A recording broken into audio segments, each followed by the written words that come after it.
আজকে আমরা চলে আসলাম হচ্ছে লালবাগ কেল্লা। এটা হচ্ছে বুড়িগঙ্গার তীরেই।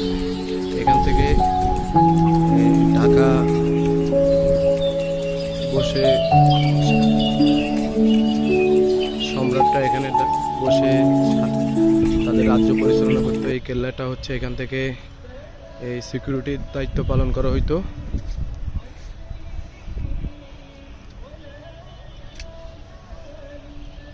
দেখুন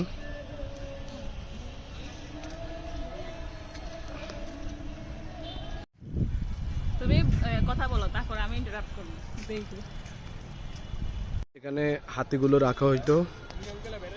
এটা হচ্ছে সেই পুকুর যেখানে পরিবাণু স্নান করত। এই দেখুন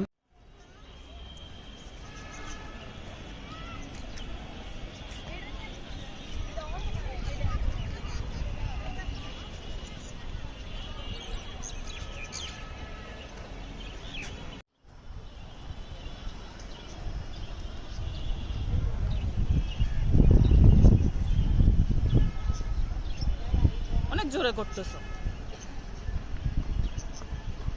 মানুষ দেখবো কি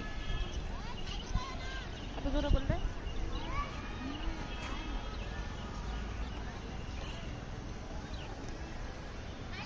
এটা হচ্ছে খোদাবন্দ সমাধি, শায়েস্তা খানের একান্ত বিশ্বস্ত সেনা সহসেনা অধিনায়ক। এই যে 3টে কবর আর 2টা কাজ জানি না। দেখুন এই পরিবিবির সমাধির মধ্যে এই দেখুন গান জাগাইতেছে কিভাবে।